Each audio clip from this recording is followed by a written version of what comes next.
station.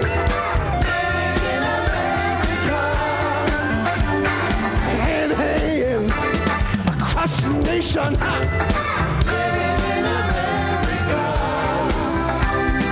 Got to have a celebration. Rock my soul.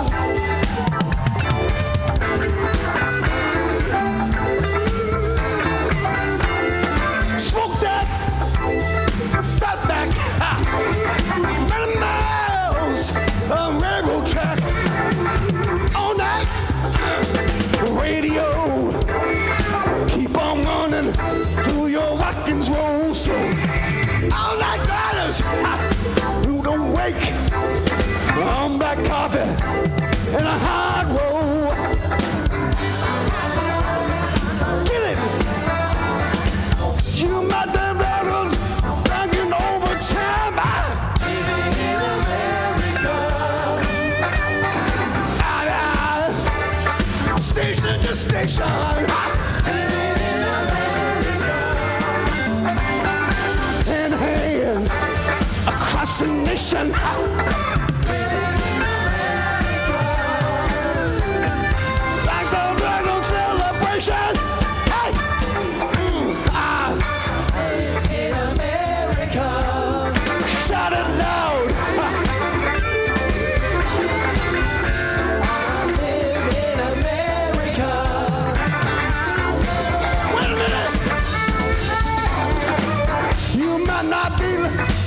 For the promised land, but you might find it anyway.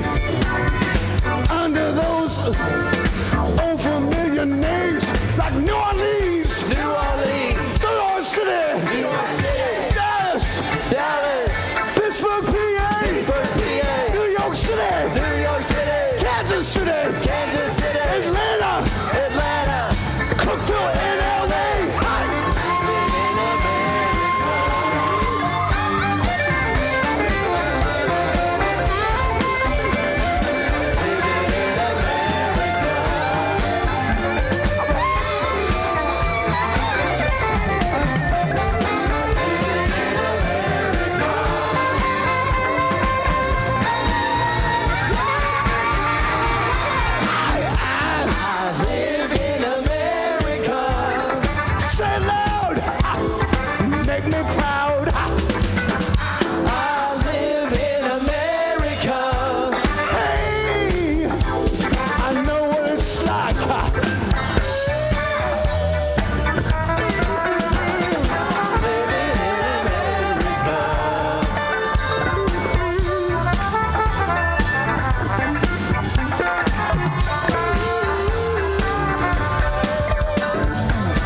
I feel good.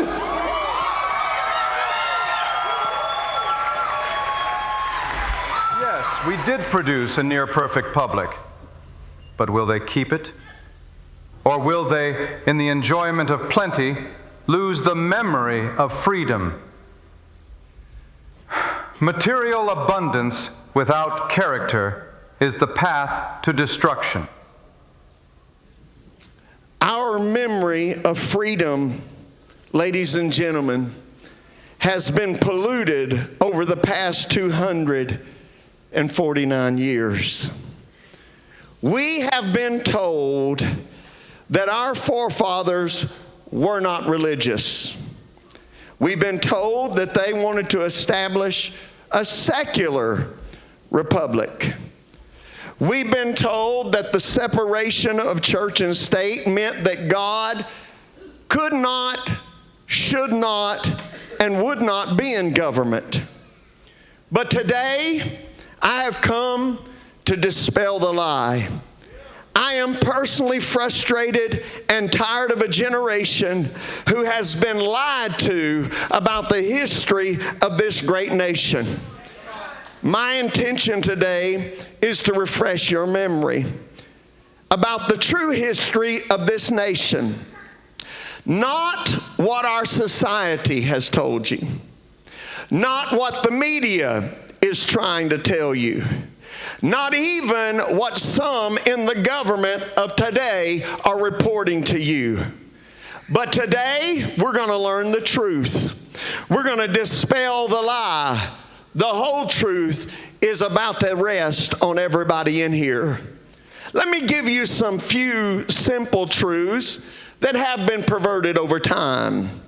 Number one, our founding fathers were Christian, and our nation was built on the fundamental foundation of Christianity.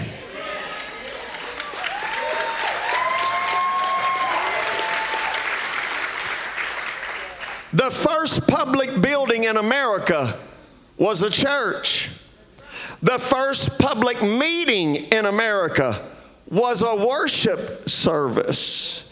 The first congressional meeting that took place started with prayer and still does to this very day.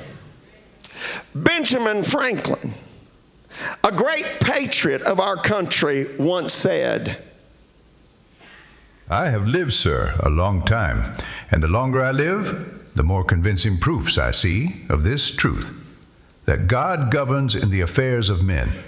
And if a sparrow cannot fall to the ground without his notice, is it probable that an empire can arise without his aid? We have been assured, sir, in the sacred writings, that except the Lord build the house, they labor in vain that build it." Now, history people are telling you this man's a deist, that he did not believe in the God of the Bible. Yet he quotes the scripture out of Psalms, except the Lord build the house, we labor in vain that build it. You see, from the day that that speech took place until today, prayer has opened every session of both houses of Congress to this very day. During the first inauguration speech of our first president, George Washington, he held up his Bible in front of everyone. He kissed it. He hugged it close to his chest. And as he held it close, these are the words that the first president said: "So help us God."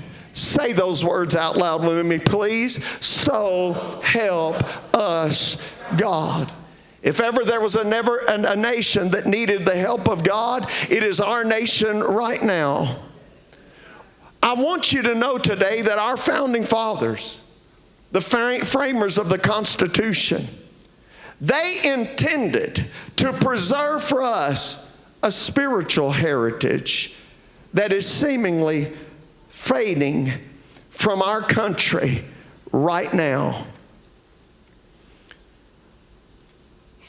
Let me give you some history. Of the 5 signers of the Declaration of Independence, all were professed and practicing Christians.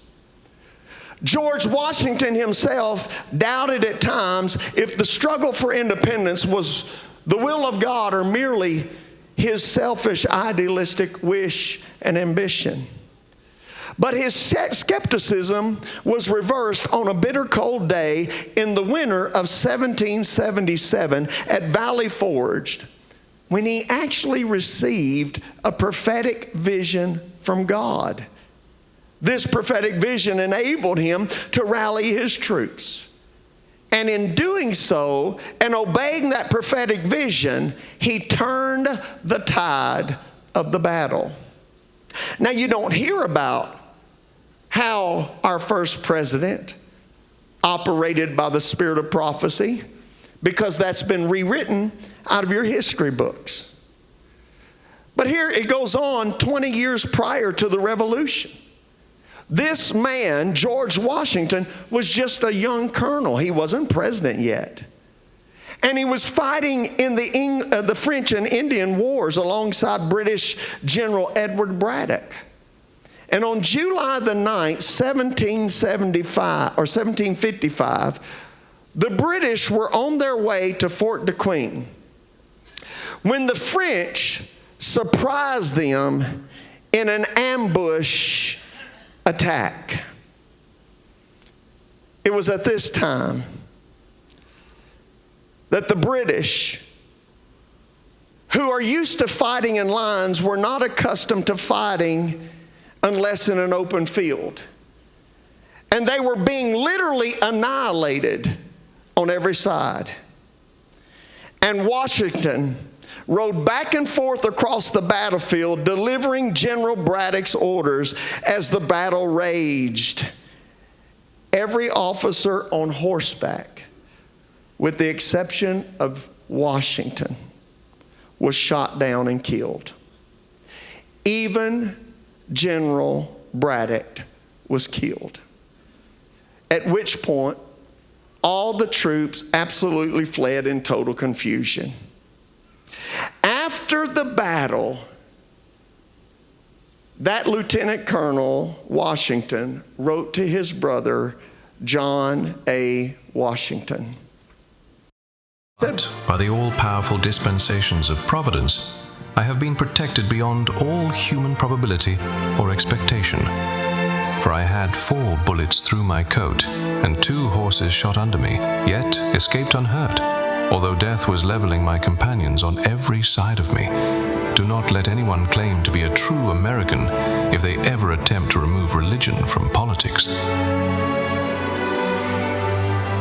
Nearly 250 years later, we see that the prophecies were correct. Washington became the founding father of the greatest nation in the world. It was said of General Washington that he was a soldier who was on his knees praying and giving reverence to God. Now, sadly, this story no longer exists in many of our history textbooks. Sadly, the great faith that our founding fathers, our forefathers, laid down their lives and their mutual fortunes for is not taught to this present or even to future generations in our schools. But even George Washington himself warned our nation when he said these words: "Do not let anyone who claims to be a true American ever attempt to remove religion from politics." Did you hear those words? You see, what I'm trying to teach you today is that God was protecting our leaders from very important mission and for a very important mission. That the young colonel who had the Great Spirit hovering over him went on to be General Washington and the first president of these United States of America. About 40 years later, during the War of 1812, American forces under the British attack at Fort McHenry, God spoke to a young man who was witnessing the battle. In that hour of deliverance, he said, "My heart spoke. Do not such a country deserve a song?" That man wrote the Star-Spangled Banner. But before we share that, I would like to hear for you to hear from one of our founding fathers. I want you to hear from a man who actually authored the Declaration of Independence. In Congress, July 4, 1776, the unanimous declaration of the 13 United States of America. When in the course of human events, it becomes necessary for one people to dissolve the political bands which have connected them with another, and to assume among the powers of the earth the separate and equal station to which the laws of nature and of nature's God entitle them. A decent respect to the opinions of mankind requires that they should declare the causes which impel them to the separation We hold these truths to be self-evident, that all men are created equal, that they are endowed by their Creator with certain unalienable rights, that among these are life, liberty, and the pursuit of happiness, that to secure these rights, governments are instituted among men, deriving their just power from the consent of the governed, that whenever any form of government becomes destructive of these ends, it is the right of the people to alter or to abolish it, and to institute new government, laying its foundation on such principles and organizing its powers in such form as to them shall seem most likely to effect their safety and happiness. Prudence indeed will dictate that governments, long established, should not be changed for light and transient causes. And accordingly, all experience hath shown that mankind are more disposed to suffer, while evils are sufferable, than to right themselves by abolishing the forms to which they are accustomed. But when a long train of abuses and usurpations, pursuing invariably the same object, evinces a design to reduce them under absolute despotism, it is their right, it is their duty to throw off such government and to provide new guards for their future security.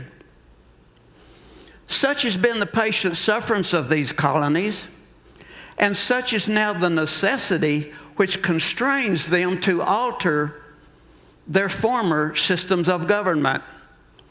The history of the present King of Great Britain is a history of repeated injuries and usurpations, all having in direct object the establishment of an absolute tyranny over these states. To prove this, let facts be submitted to a candid world. He has refused his assent to laws the most wholesome and necessary for the public good. He has forbidden his governors to pass laws of immediate and pressing importance unless suspended in their operation till his assent should be obtained. And when so suspended, he has utterly neglected to attend to them. He has refused to pass other laws for the accommodation of large districts of people, unless those people would relinquish the right of representation in the legislature, a right inestimable to them and formidable to tyrants only. He has called together legislative bodies at places unusual, uncomfortable, and distant from the depository of their public records for the sole purpose of fatiguing them into compliance with his measures. He has dissolved representative houses repeatedly for opposing with manly firmness his invasions on the rights of the people. He has refused for a long time after such dissolutions to cause others to be elected, whereby the legislative powers, incapable of annihilation, have returned to the people at large for their exercise. The state remaining in the meantime exposed to all the dangers of invasion from without and convulsions within. He has endeavored to prevent the population of these states, for that purpose obstructing the laws for naturalization of foreigners, refusing to pass others to encourage their migrations hither, and raising the conditions of new appropriations of lands. He has obstructed the administration of justice by refusing his assent to laws for establishing judiciary powers. He has made judges dependent on his will alone, for the tenure of their offices and the amount and payment of their salaries. He has erected a multitude of new offices and sent hither swarms of officers to harass our people and eat out their substance. He has kept among us, in times of peace, standing armies without the consent of our legislatures. He has effected to render the military independent of and superior to the civil power.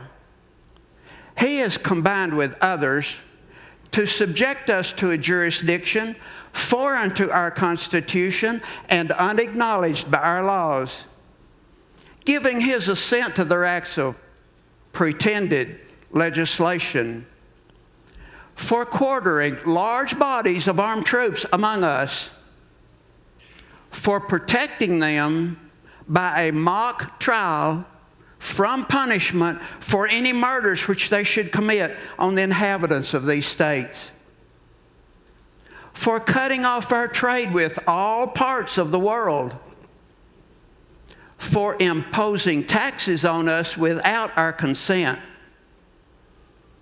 for depriving us, in many cases, of the benefits of trial by jury, for transporting us beyond seas to be tried for pretended offenses, for abolishing the free system of English laws in a neighboring province, establishing therein an arbitrary government, and enlarging its boundaries so as to render it at once an example and fit instrument for introducing the same absolute rule in these colonies, for taking away our charters, abolishing our most valuable laws, and altering fundamentally the forms of our governments, for suspending our own legislatures and declaring themselves invested with power to legislate for us in all cases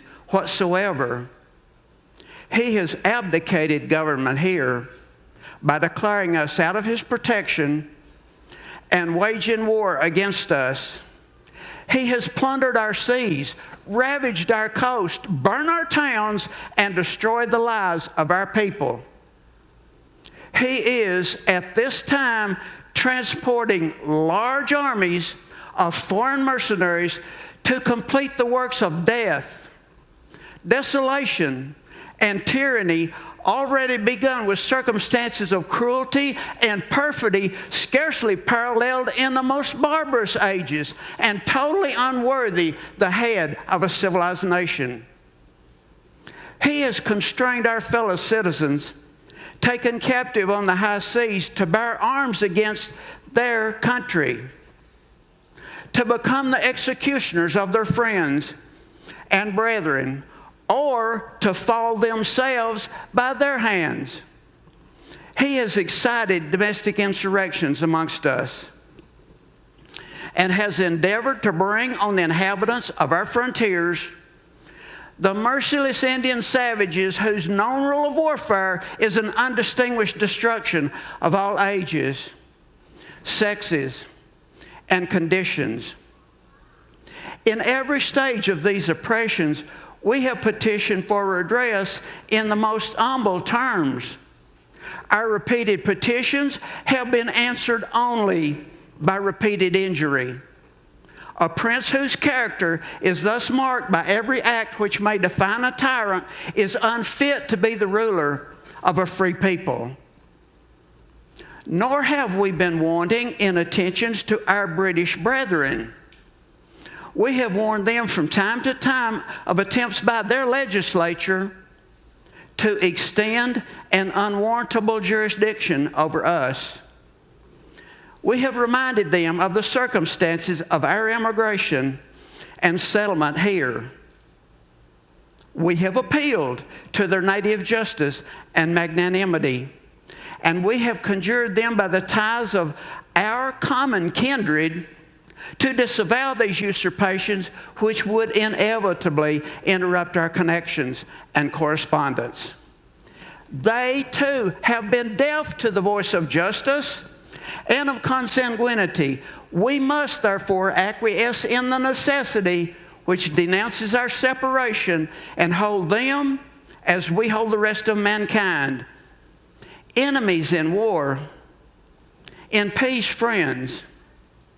We therefore, the representatives of the United States of America, in General Congress assembled, appealing to the Supreme Judge of the world for the rectitude of our intentions, do, in the name and by authority of the good people of these colonies, solemnly publish and declare that these united colonies are, and of right ought to be, free and independent states, that they are absolved from all allegiance to the British Crown, and that all political connection between them and the state of Great Britain is and ought to be totally dissolved, and that as free and independent states they have full power to levy war, conclude peace, contract alliances,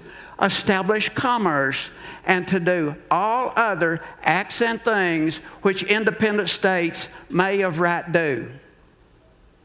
And for the support of this declaration, with a firm reliance on the protection of divine providence, we mutually pledge to each other our lives, our fortunes, and our sacred honor. Thank you very much.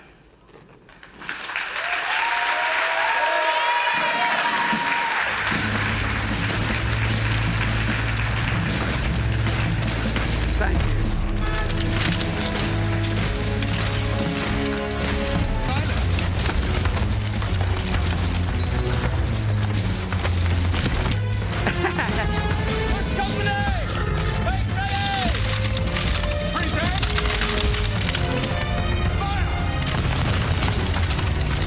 Thank you very much.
After Thomas Jefferson's famous Declaration of Independence, our country was thrust into a war.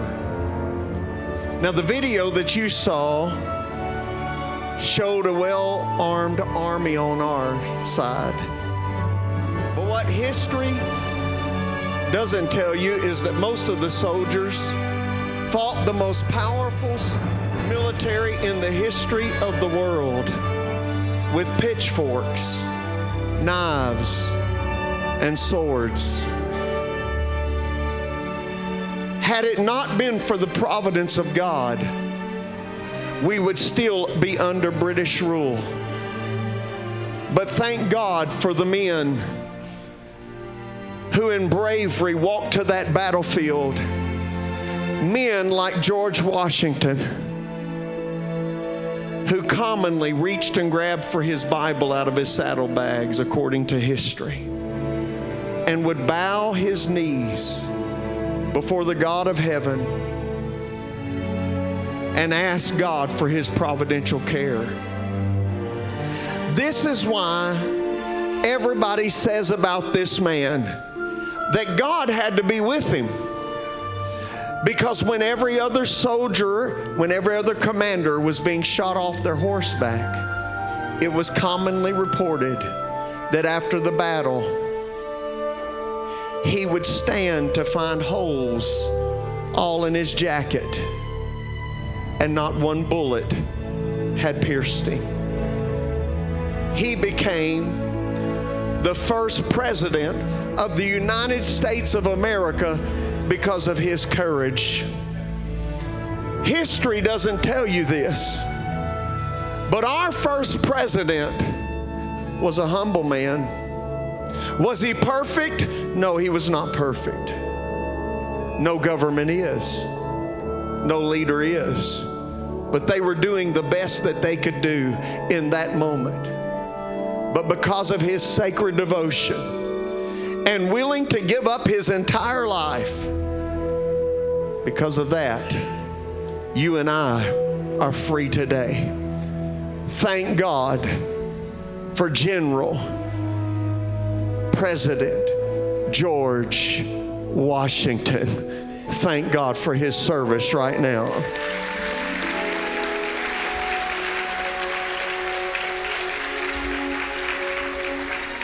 Now, what you don't know is most of those signers of the Declaration of Independence, most of those men ended up in jail, lost everything they had, though they started out extremely wealthy. The great majority of them died in abject poverty because they gave everything that they had so that you could have what you have right now. And somebody needs to tell the truth to the children in America that we have what we have because men gave the full measure of devotion. I want you to listen to me. The liberals say that the elite never pay the price for anything. But I want you to know that the elite at the beginning of our country, who left England with wealth, gave everything that they had, and it cost them everything for your freedom. And that's the truth. In fact, one of those men was Francis Scott Key. And Francis Scott Key was in a cold jail cell as a result of his fight. And while he was in there, he put quill to paper and he made this statement.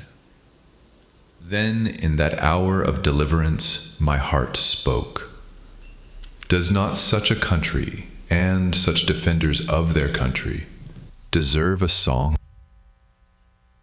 That man, Francis Scott Key, wrote the song that you and I today call the Star-Spangled Banner, or our national anthem. I'm asking you, if you would, right now, all over this auditorium, offer your allegiance to our nation as we celebrate.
We hold these truths to be self-evident, that all men are created equal.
Nearly 100 years after the Revolution, during the Civil Wars, brother fought against brother. Our nation was literally being ripped apart over this very passage of the Declaration of Independence. On the battlefields of Gettysburg, where over 50,000 Americans on the one battlefield alone had died, our great God-fearing president, Abraham Lincoln, spoke these words. 77 years ago, our fathers brought forth on this continent a new nation, conceived in liberty and dedicated to the proposition that all men are created equal. Now we are engaged in a great civil war, testing whether that nation or any nation so conceived and so dedicated can long endure. We are met on a great battlefield of that war. We have come to dedicate a portion of that field as a final resting place for those who here gave their lives that that nation might live. It is altogether fitting and proper that we should do this. But in a larger sense, we cannot dedicate, we cannot consecrate, we cannot hallow this ground. The brave men, living and dead, who struggled here have consecrated it, far above our poor power to add or detract. The world will little note, nor long remember what we say here, but it can never forget what they did here. It is for us, the living, rather to be dedicated here, to the unfinished work which they who fought here have thus far so nobly advanced. It is rather for us to be here dedicated to the great task remaining before us, that from these honored dead we take increased devotion to that cause for which they gave the last full measure of devotion, that we here highly resolve that these dead shall not have died in vain, that this nation under God shall have a new birth of freedom, and that government of the people by the people, for the people, shall not perish from the earth.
That, ladies and gentlemen, was the war that ended all wars, supposedly.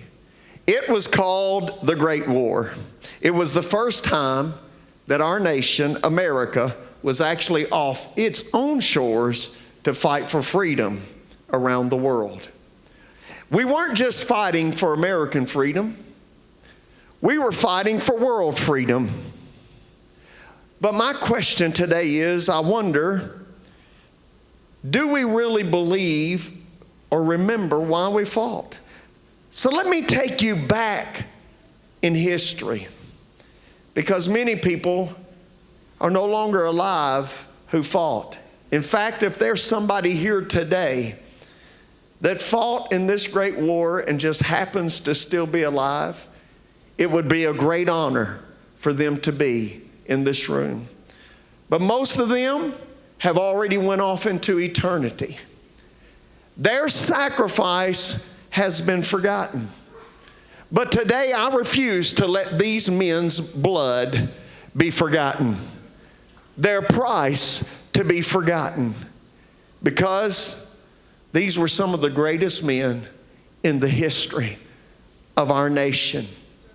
So I want to take you back in history to something that actually happened during this war, the Great War, as Miss Kate Smith, for the first time, ever sang a special song.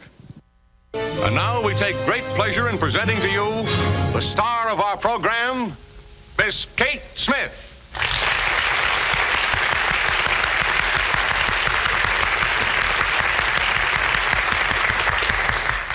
Hello, everybody. It is my happy privilege to introduce a new song, God Bless America. While the storm clouds gather far across the sea,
I did. Don't be late. No.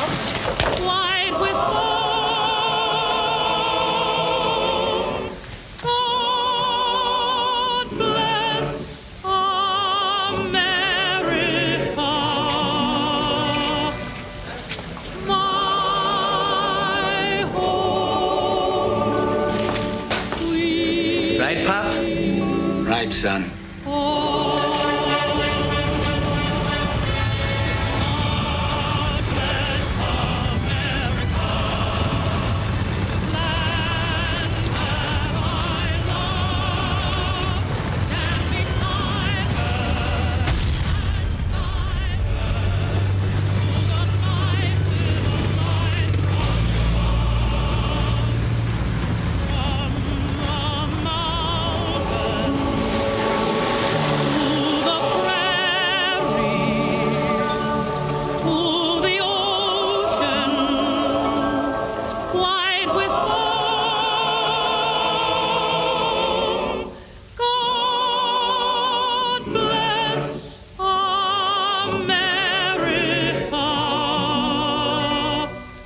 Kind of makes you think of Blake, doesn't it? Makes you think of a lot of things. We're going to be in this yet, Mom.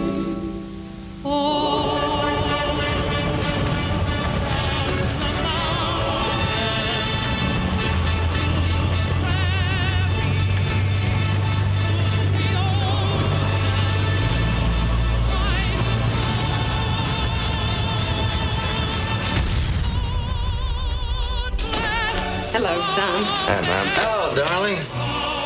New song? Brand new, first time of the year. Brand new, my eye. You know, I threw that song out of Yip Yip Yap Hank 22 years ago. Sounds better now.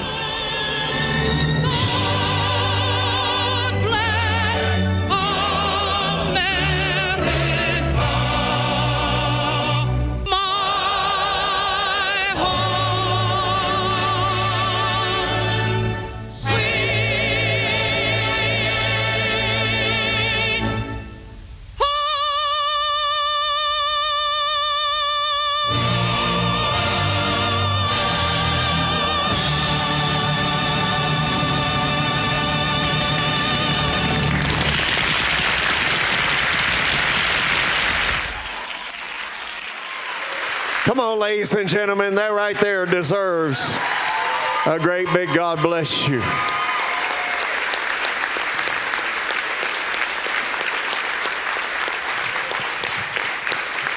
You can be seated. Thank you for honoring the nation. From World War I to World War II, we were not just fighting battles of nations. We were actually fighting for the battle of the soul of humanity against the dark side and the dark tide of Nazism, fascism, the cruelty of imperial aggression. The world stood trembling. But America stood tall when everybody else was collapsing. Our sons stormed the beaches of Normandy. They flew through the flak-filled skies of Europe. They endured the brutal jungles of the Pacific. They fought not for conquest, but for liberty and for justice for all. For the right of every man, woman, and child to be what we call free. And what makes it so amazing is it wasn't just our freedom that they were willing to die for. Here's another point that's been rewritten out of the history books. America is the beacon of freedom for the entire world. And we're the reason that many nations today are free. I want you to realize in World War II alone, over 400,000 Americans never made it home. That picture with that woman sitting down beside it and saying it makes you think of Blake. I can imagine that picture being my family, because we actually had family members who died during that war. Imagine them sitting in their living rooms with a picture on the table of their son or daughter who gave their life and hearing that song, God Bless America. And yet they're not bitter over it. They were better over it because we weren't just fighting for us. We're fighting for somebody else. In fact, I want to submit to you that history actually records that their sacrifice turned the tide of history. There's a reason that we call them the greatest generation, not because they sought greatness, but because they bore the weight of absolute, total, unspeakable evil. And yet, in the middle of all the pressure, they did not break. Again, most of them are in eternity now, and their sacrifice has been forgotten. But I want to take a moment right now and ask, is there anybody that's still left today that might happen to be in this room that you actually fought in World War II and you're still here?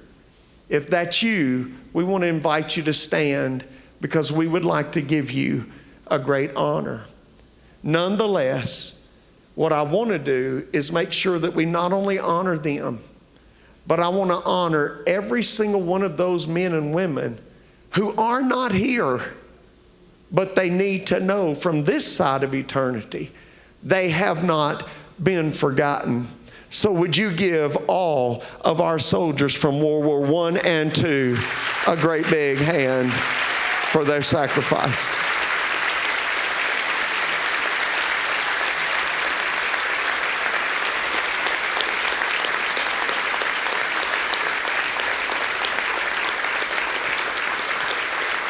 Please be seated.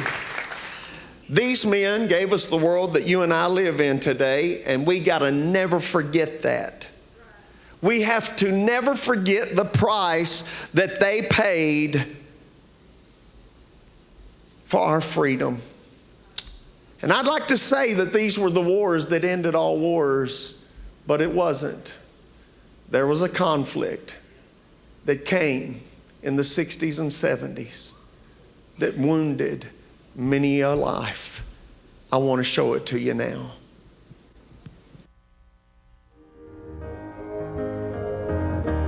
I'll take your part.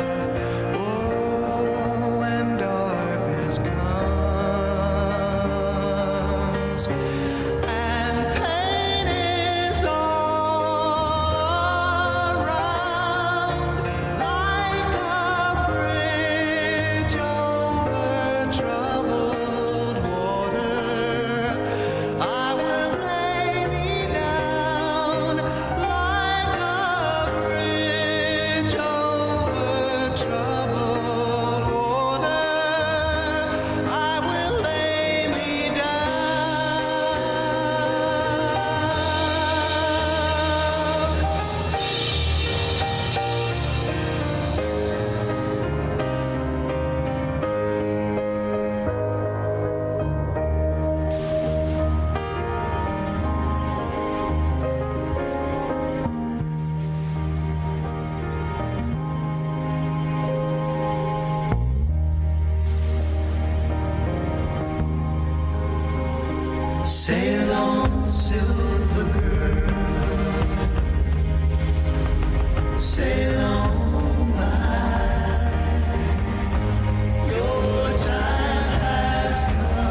This was a very controversial time in our history. The 1960s and 70s were marked by a lot of cultural shifts that were happening in our nation. Racial tension was growing all over the country, particularly in the South. The assassination of President Kennedy and Dr. Martin Luther King Jr., Woodstock, the scourge of Watergate, the drug culture, political protest, and the Vietnam War. It was such a divisive time in our country. It pitted many Americans, unfortunately, against each other. And what saddens me the most about this conflict is when these prisoners of war and when our soldiers actually returned home from the Vietnam conflict, many of them felt totally unappreciated by their country. I want you to know that my dad and two uncles served in that conflict. My dad was in the Marine Corps. He was in Special Forces. 3 tours until he was wounded. He gave up a professional football career to go volunteer to serve his nation. He was actually drafted by the Cincinnati Bengals out of college. And instead of going and playing football and skipping the draft, he decided to sign up because he felt that it was unfair for all of his friends to be drafted and him not willing to pay the price for his nation. My dad died as a result of all of the effects of Agent Orange upon his body at the age of 57. He suffered the last 15 years of his life with terrible disease as it shut down every organ in his body. My uncle served in the Navy. He was on those gunships that ran up and down the river. He signed up for the Navy because he thought that somehow or another he would not be in the middle of the conflict. You're way out in the ocean, not knowing that he would end up right in the middle of it. When I was a little boy, I would spend the night at my uncle's house, and I would hear many a night my Uncle Ricky screaming through the night as memories of war filled his dreams, actually thinking that he was still in the midst of the battle. My Uncle Joe was a helicopter pilot who flew soldiers in and picked up dead bodies and flew them back to the bases. He told me the stories about day after day, no sleep at all, 3 and 4 and 5 nights in a row, running a helicopter round the clock, landing a helicopter at a base only for them to pull out all the bodies and then to have to take a hose pipe and wash the blood from the helicopter before a new group of soldiers got on that helicopter and went to the battlefield. Today, I want you to know when my dad came home on a ship, he got off on a dock. What was given to him was not thank you. Insults were hurled at him. He was spit on. He was called a baby killer. He was made fun of. And the only thing that scarred my dad was not all the death that he experienced there, but the rejection that he got when he came home to the country that he gave his life to fight for. The same thing with my other 2 uncles. So today, for just a moment, I'm going to ask them to turn up the house lights because I know that we have people who served in Vietnam. And we want to say thank you for your service to this nation because you didn't get an appropriate thank you when you came back to this country. There were no parades thanking you for your service. But today we want you to know that your sacrifice has not been forgotten. So for every Vietnam veteran, if you're in this room, I want you to stand all over this room so that we can honor you right now. Stand up, guys.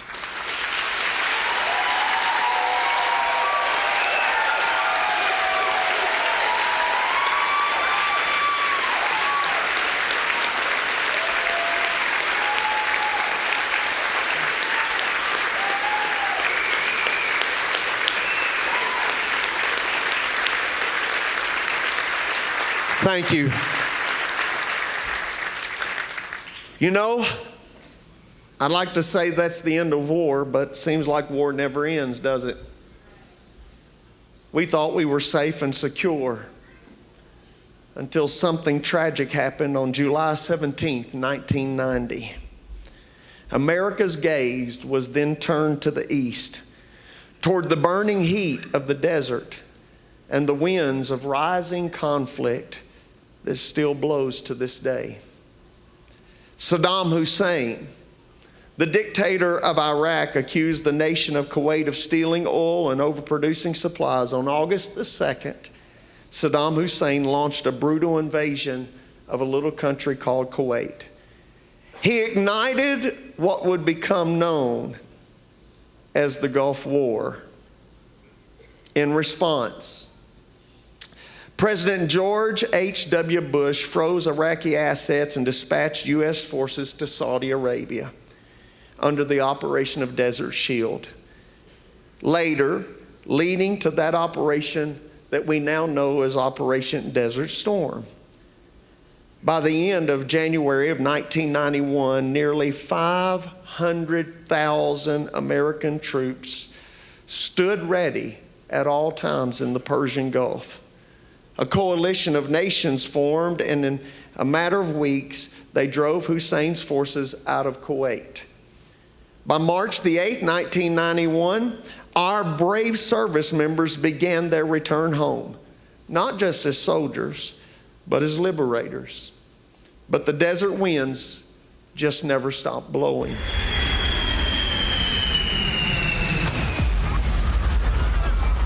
Yeah. This just in, you were looking at obviously a very disturbing launch out there. That is the World Trade Center, and we have unconfirmed reports this morning that a plane has crashed. As we come on now, we have serious news of a major, a very tragic story right now. An incredible plane crash into the Draw from Kuwait or face a coalition ready and willing to employ all means necessary. The Apaches take off and speed across the desert, cruising just 50 feet above the ground to avoid radar detection. This is actual footage from General Cody's mission, the very first Apache strikes of Desert Storm.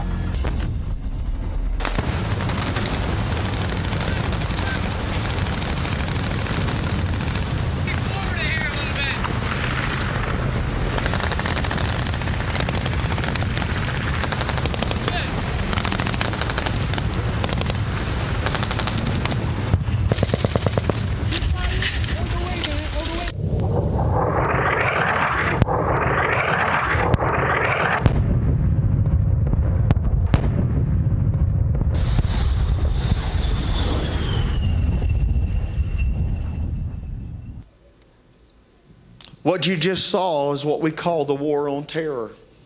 It's still going on right now. You see, 12 years later in 2003, the world watched again as the United States had to lead a coalition into Iraq under Operation Iraqi Freedom. The goals were clear. It was to dismantle weapons of mass destruction, to end Saddam Hussein's reign, and to plant the seeds of freedom in a land long gripped by tyranny. Now, many of us know that those weapons of mass destruction were never found. And some soldiers regret that they went to fight because they felt like they fought for nothing. But to every soldier who was there fighting, we want to still say thank you because you were fighting on behalf of us. In just 21 days, that regime fell. And on April the 9th, 2003, in a moment of seared into our history, Iraqi civilians and U.S. Marines tore down the statue of Saddam Hussein in Baghdad, the stone crashing onto the dust, symbolizing the fall of oppression, or so we thought. Yet the fight didn't end with the fall of that statue. For nearly a decade more, America's sons and daughters stood amidst chaos, rebuilding, redefining, defending, and sacrificing for hope. not only their own, but for others. The war officially ended in December of 2011. But the cost in lives, limbs, and lasting wounds would never be forgotten. And even now, as I stand here in this pulpit as late as last week, we still see a region that is not silent. It is on fire. We have men and women there right now on missions, and we don't need to forget it. From the rise of ISIS to the continued instability in Syria, Afghanistan, Iran, throughout the entire regions, our troops right now face new threats, new enemies. They're on new missions. From Fallujah to Kandahar, all the way to Iran, from Mosul to Kabul, from the Houthis to others. And yet, they're still fighting. Some of them will not return at all. But through it all, through every deployment, whether it was Desert Storm, 9/11, or what's going on right now, the one thing that has remained the same is the heart of the American soldier. Their heart says stand when they're called upon, to serve when they're needed, to fight for those who cannot fight for themselves. So today, as we approach the conclusion of our production and our tribute to the souls of this great nation, we want to do something special. We want to honor those who fought in the sands of the Middle East from 1990 to this very hour. If you've served in Operation Desert Storm, Operation Iraqi Freedom, Operation Enduring Freedom, and so on, and you are still serving our nation, I would like you right now to stand all over this room, because we want to give you thanks and honor for your service to our great country.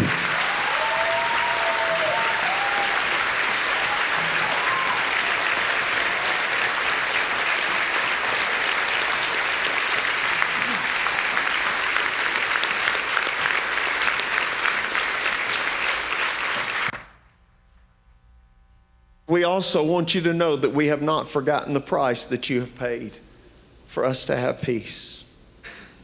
So, from the ragged militias of the Revolutionary War to the weary eyes that gazed across no man's land in World War I, from the stormed beaches of Normandy to the scorched sands of the desert, the winding streets of Baghdad and Kabul, the confusion of Iran and Israel, America has always answered the call. And what's been the cost? Well, it cannot be measured in numbers alone. But we can't look away. I want you to listen to what I'm about to tell you. As of today, over 1.3 million American service members, fathers, sons, daughters, and friends, have laid down their lives for the birth of this nation to this very moment. 1.3 million of our sons and daughters. They died in muddy trenches. They died in frozen forest. They died on fiery seas.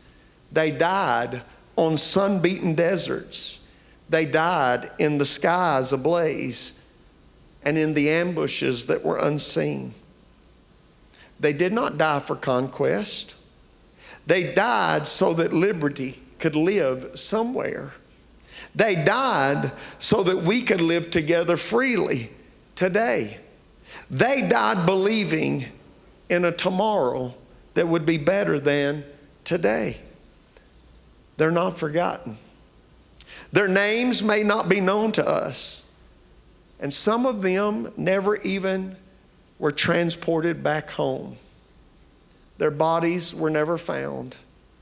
Do you know it's estimated today that there's still Vietnam vets being held in captivity. But to their sacrifice, we want to let them know that your sacrifice has been carved in the soul of our nation and in the souls of our hearts. So as I bring this tribute to a close today, I'm going to ask you in just a moment to stand, because we have two things that we have to do. In just a moment, we're going to sing a song. And whether you served in the Army, the Navy, the Air Force, the Marines, the Coast Guard, the Space Force, we want you, when you hear your anthem sound for your branch of military, to stand and to remain standing through this song.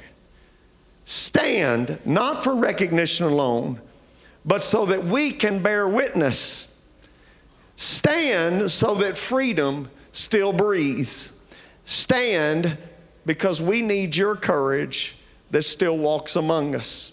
Stand that we might honor you, because honor needs a name in this generation. What you're about to hear is not a song. This is a salute to the living, a remembrance of all of the fallen, and a promise that we're never going to forget. So ladies and gentlemen, as we sing this last song, if you've served in any of those branches, when your branch is honored, please stand and remain standing so that we can honor you.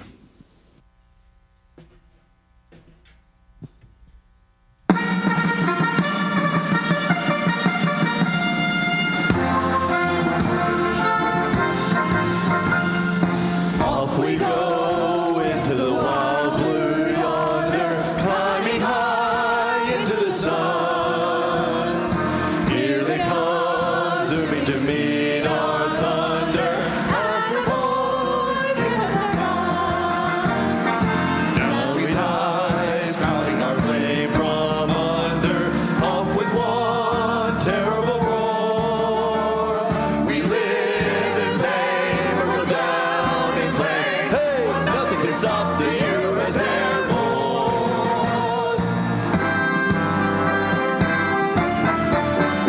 First to fight for the right and to build the nation's might. And the Army goes rolling along.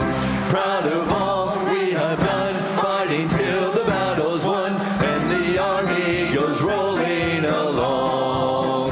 For it's high, high, hey, the Army's on its way. Count out the cadence loud and strong. 2, 3, 4, and there we go. You will always know that the Army goes rolling along.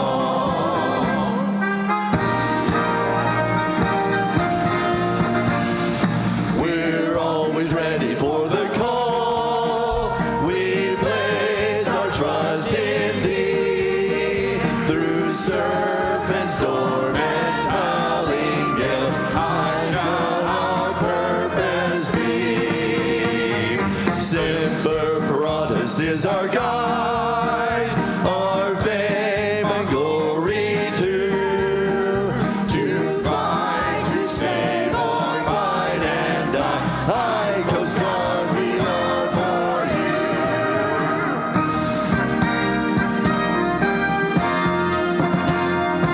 Anchors away, my boys. Anchors away.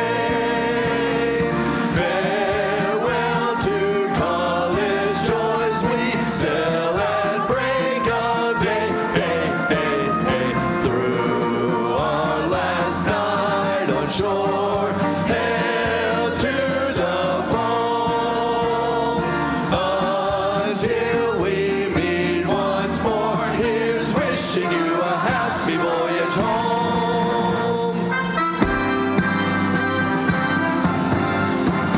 From the halls of Montezuma to the shores of Tripoli, we will fight our country's battle.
I would like everybody except the veterans to be seated.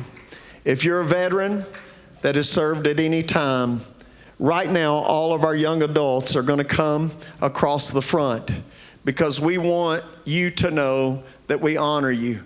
We have a gift for every veteran in this room.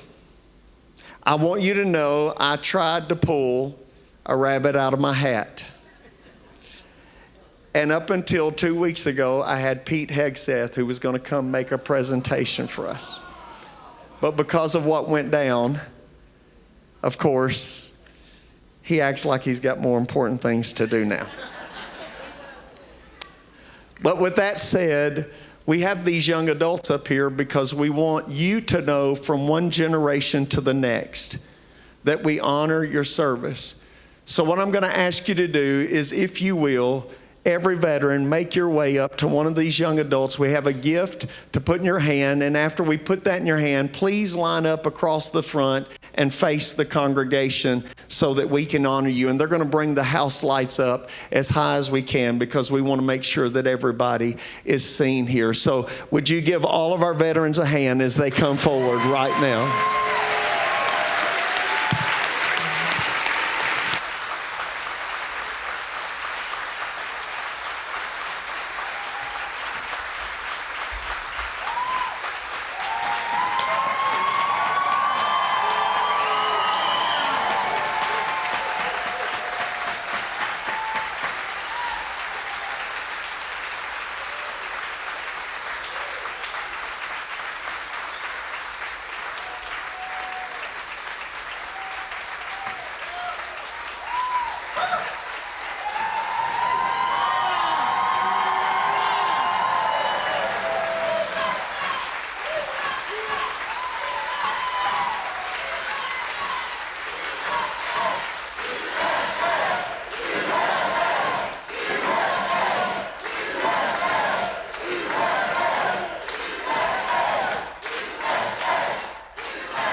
Now, we have something special. So I need to make sure that every veteran is on the front line. So young adults, if you could move out of the way so that every veteran, just go ahead and make your way back over here. Every veteran, I want them all the way up front. All of you veterans, come on, just let these young adults go through so they can make their way to a seat real quickly. We're going to do something special right now. Thank God for all of these veterans. All right, guys, all of you step back one step, please. I'm going to ask them if they'll come and make me a presentation or bring me the presentation that we're about to give out. Every person that has been a veteran has gotten a special thank you for your service. But there's a group of you that got no thank you, and that was every Vietnam veteran. If you served in Vietnam, we're about to make a presentation to you. I want you to know that these flags have been flown over the Capitol or over the state capitol in honor of the time that we ran for the wall. So the flags that you're going to receive and the plaques that you're going to receive are a special thank you to every Vietnam veteran who served, because we believe that you deserve an extra thank you, though you would never ask for it.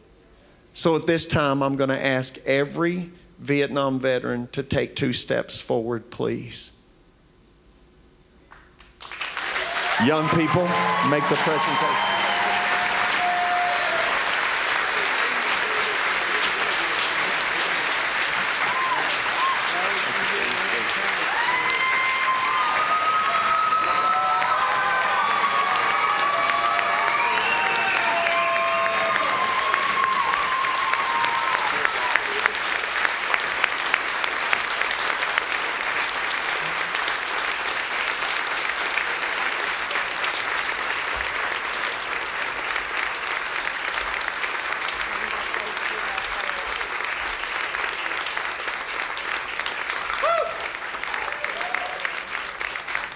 Now, I would like all of us in this room to give every veteran up here a great God bless you and tell them how much you appreciate all that they've done for their great nation.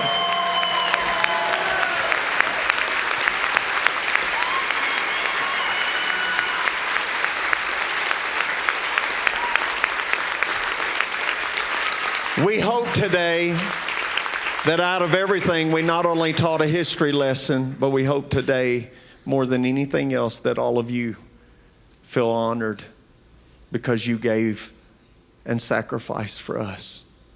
We truly love and appreciate all that you did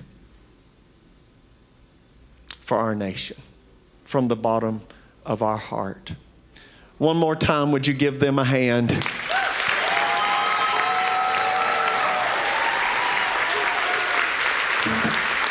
I'm going to say it loud and clear for everybody in the back of the room.